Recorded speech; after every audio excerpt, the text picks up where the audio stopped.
Once upon a time, on the island of Sodor, there was a train named Henry.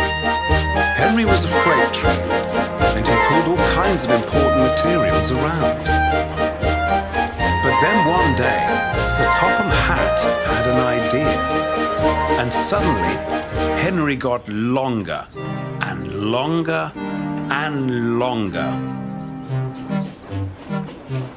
Henry got so long, when he rested, he started getting in people's way, and drivers got very angry with him. "I'm late for work. What's the fucking hold-up, train?"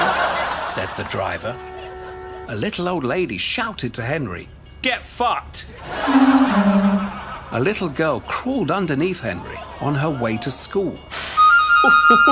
"That tickled," said Henry. "I fucking hate you, train," said the little girl. A fire engine pleaded with him to move. "I can't move," said Henry. "I don't have any room." So they both just sat there and watched the children's hospital burn. But Henry was told he was much more efficient now, which is another way of saying profitable, and 9 miles long.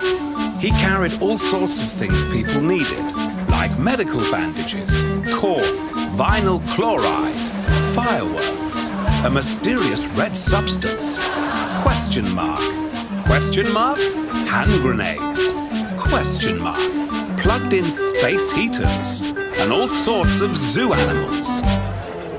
"What's liquefied natural gas? And why am I pulling 22 cars full of it?" Henry asked.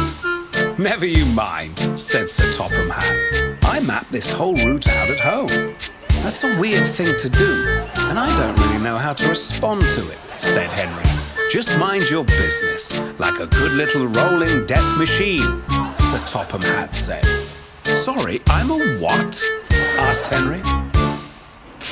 Then one day, a wheel on one of Henry's tank cars started overheating. His engineer hadn't had a chance to inspect it in months. Henry was getting worried. "It seems my caboose is loose." "I can't drive with a loose caboose," Henry told the driver. But it was too late. "Oh shit," said Henry. Henry the freight engine became Henry the bomb train.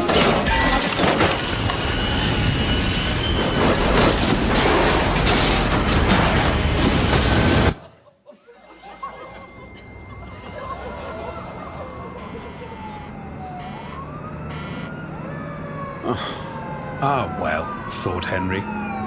It could be worse. At least my tankers didn't explode. Meanwhile, on the other side of the island... "Oh dear," said Thomas. The explosion obliterated a significant part of the island of Sodor. Henry was so sad. Sir Topham Hatt had blood on his hands, but he didn't care. It wasn't his blood, and he could just wipe it off with all his new money. As for Henry, he was taken out of commission and put in a tunnel. But as trains can't die, he just had to suffer forever and ever. But I think he deserved his punishment. Don't you?